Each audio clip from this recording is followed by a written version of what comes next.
Oh yeah, I haven't actually... Oh yeah, that's... Why is this guy doing so badly? Is it because I stole all of his equipment? And flip, and sold it. What can I even give you? Because I sold it, didn't I? Because I didn't think I was going to get them back. Have a torch. Whoops. Okay, we're going to have to spend some... We're going to have to hopefully get some money so that we can get him some decent equipment now. Oh, dear, I've done really well with this center. This has gone really well. And that was everyone. Oh, no, that's not everyone. Scorched fragment of a necklace, and then there was this one. But has a sword, so that's not useful for Harem. I'll go ahead. Yeah. Scale mail, that's not an improvement. Is that an improvement for anyone else? No, that's definitely not for you. Right, so...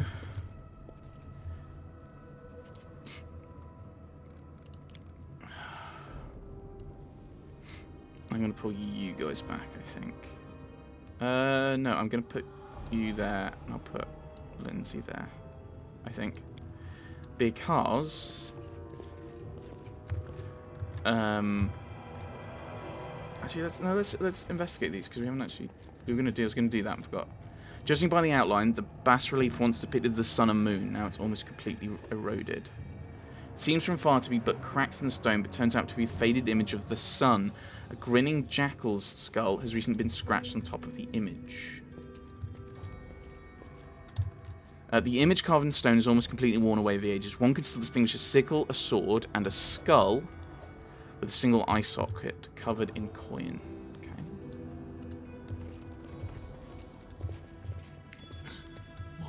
Was not in vain. What troubles you?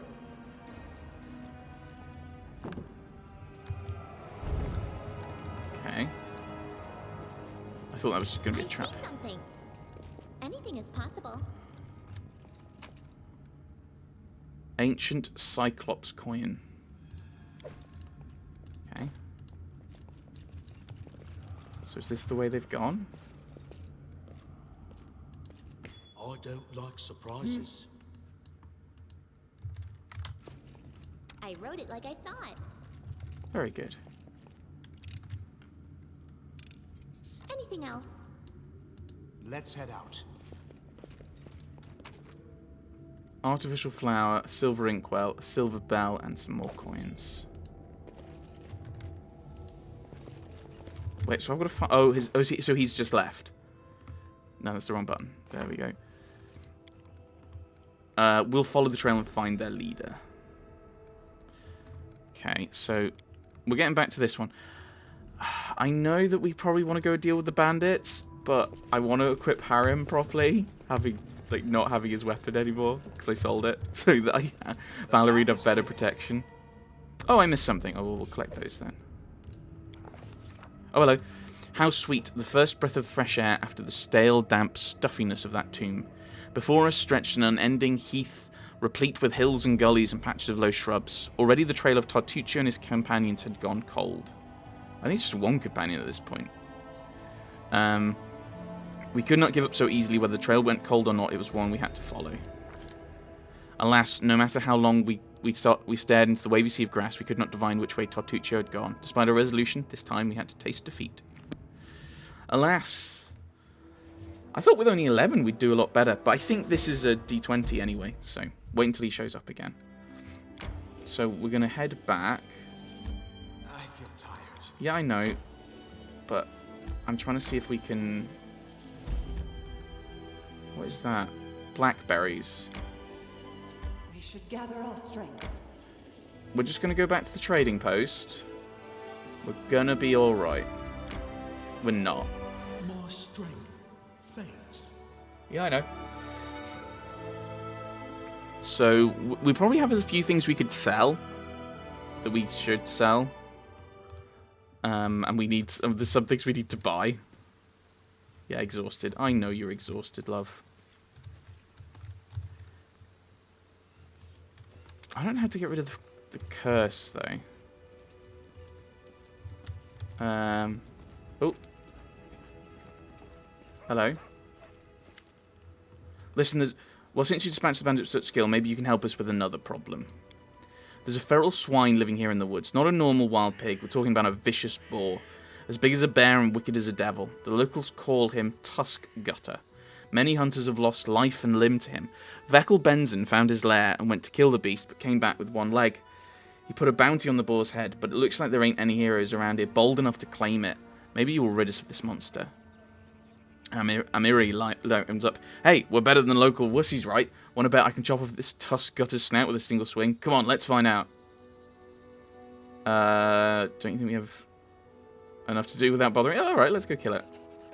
So we know... Right, that's the way I like it. Let's do it. Found, and we've had the lair revealed to us. Well... Show me your wares. Amiri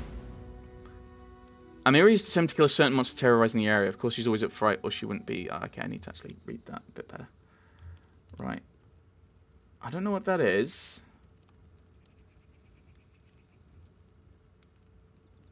Yeah, okay, so these are these like quest items? Oh, notable. No, I want like junk. There we go.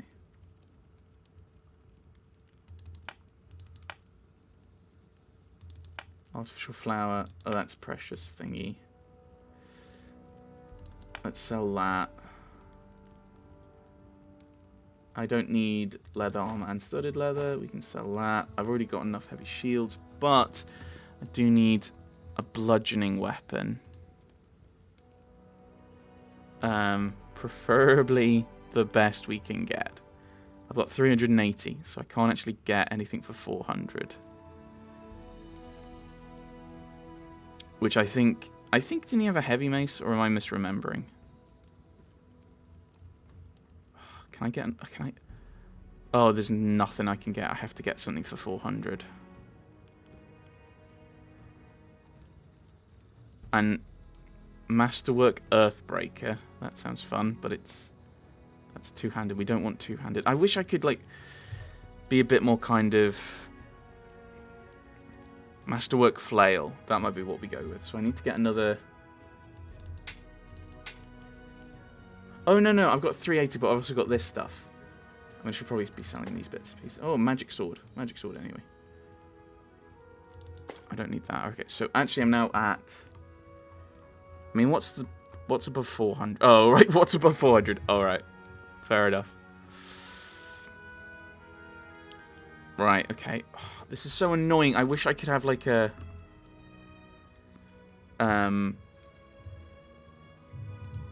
Actually, that's the way to do it. Is I'm just going to go through all of these, and it's going to complain about the fact I'm spending too much money, but that's the point. Okay, repeat. I thought I read slashing. I was like, no. Just get all of the bludgeoning across so that I can actually have a look at them in a slightly easier way. And I think that was... No. So I think that was it, but no.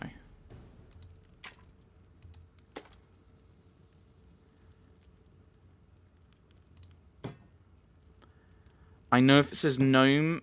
not gnome. Great. It's probably not useful. I think that's it, isn't it? For bludgeoning. Oh, no. All the bludgeoning, and then we'll get rid of, like, the two-handed... Masterwork Club. I don't think the club is going to be great.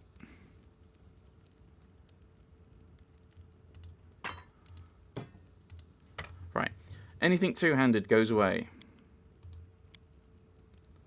A light weapon. Okay, fine. Two-handed. Two-handed.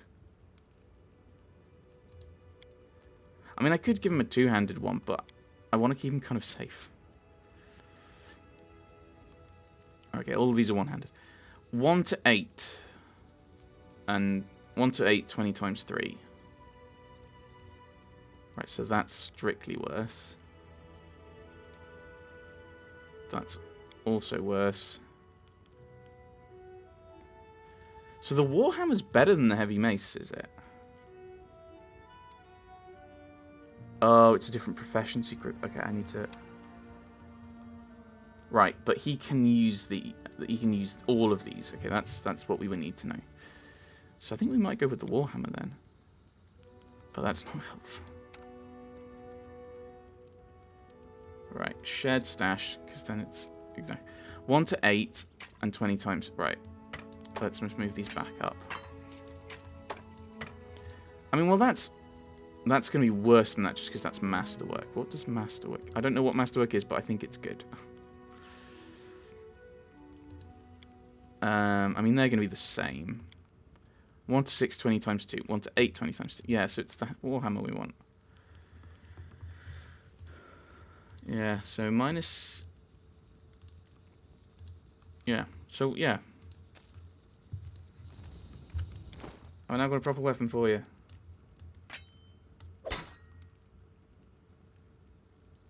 Yeah, there we go.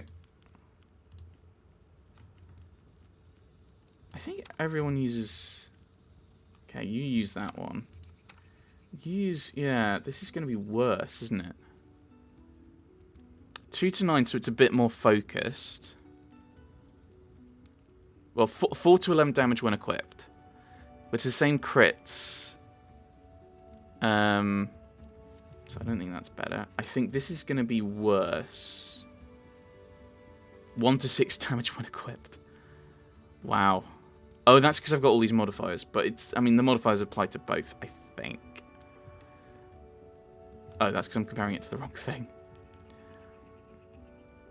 So the rapier's actually worse, but I think I'm more likely to hit. Yeah.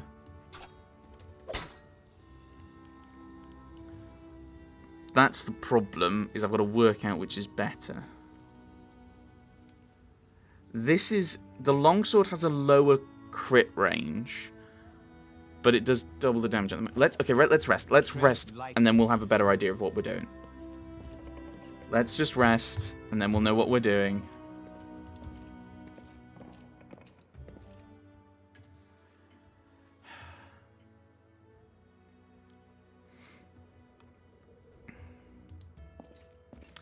We still have this curse. How do I get rid of the curse? Does anyone know?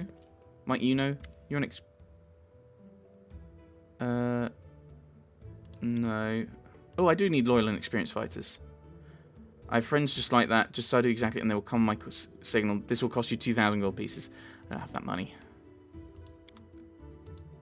Maybe Boken will know about... show me what you have. Have you got any... No, that's a short thing, isn't it? Remove curse. I've got 4 people who are cursed. That's very expensive. Restoration lesser. Any temporary magical effects. This is permanent. How do I get rid of it? We'll talk to Harrim. You've joined up again. You've joined up now. Harrim pulls his beard, muttering something that could be either prayers or curses. Upon noticing you, he winces. Eh? What? It's you, Erdos. Did I steal you? I'm sorry. Oh, that doesn't matter. Just contemplating the futility of existence and the worthlessness of the universe. The ways of Grotus are great, I'm sure. My humble mortal mind cannot fully grasp them, but I do what I can. Tell me about your past. My life is divided into 2 parts. The first was filled with blind wandering, doubts, and attempt to serve Dorag. The second part began when I accepted Grotus into my soul and received... Oh, I don't know how you say that. I think that's what he said. And received a clear vision of the world. What exactly would you like to know? Right, so Torag, also known as Father of Creation, is a stoic and serious dwarven god of the forge, protection, strategy, values honour, planning, and well-made steel. He's an often distant deity, lending magical power to his clerics, but leaving his followers to make their own way through life, knowing that this will make them strong and determined. Where are you from? My life story began in Larad, a city of dwarven clerics and acolytes. They served Torag and the other dwarven gods, Torag's brothers Angrad and Magrim, Torag's wife Fulgrit, his daughter Bolka, his son Grundinar, his sons Grundinar, Cols and Trud, and also Torag's sister Drangvit. Harrim curves his lips in contempt. I wouldn't be surprised if they built a temple to Torag's pet dog. Sorry, I let myself get carried away. Harrim sighs and pulls his beard several times. Larad is the second largest dwarven city in the Five Kings Mountains. It's built up around numerous temple caverns which serve as places of worship for all the dwarven gods. Many pilgrims from every corner of Galarian come to Larad to pray to the gods. Some remain to live there. This city is amply imbued with faith. You can't swing a dead cat without hitting a cleric. It's no surprise, inspired by the aura of this city, I decided as a young boy to dedicate all my efforts to becoming a cleric of Torag. And you served him. Not just tried, it was a burning passion. I craved it by day and dreamt of it by night. Harrim shakes his head as if amazed by his own stupidity. You see, Erdos, from my first days I felt the presence of the god at my back. I heard his whispers and felt his power. Then the nature of this power was unclear to me. I thought Torag himself was trying to speak to me, and I did all I could to understand his words. Oh, what a naive fool I was. I had no idea that Torag, that uncompromising, conceited god, glamorized by all dwarves, was capable of betrayal. Turned away from me, Erdos. He left me in the hour when I put all my hopes in him and desperately needed his support. Torag is the god of craftsmanship. So every follower, especially the clerics, must smith their own suit of armour. The day when this work is finished is like the second birthday for a dwarf. He's newly born in the eyes of Torag. Harrim sighs heavily and falls silently for a time. My second birthday never came. I couldn't make armour, not even a sword, not even a simple nail. My hammer smashed my fingers and fell on my feet. Molten iron burned me hands. The clerics laughed as they hailed me. They used to say I was cursed by Torag. So finally I gave up any attempt to please the betrayer. Even if he's really rejected you, is that enough reason to leave your home? You don't know much about dwarves. Harrim lets out a sad sigh. How can a dwarf cursed by Torag go on living in a city where every single soul bows to him? I was alone, disgraced, humiliated, insulted.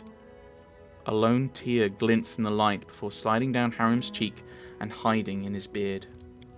I was trying to drown my sorrows in drink, but even the owner of the cheapest pub on the road would laugh at me while he put those mugs in front of me. I couldn't take it any longer. I wanted everything to end.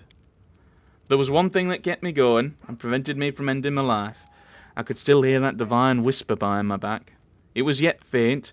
It took a long time before I could hear it clearly, but having heard it once, I could never forget it.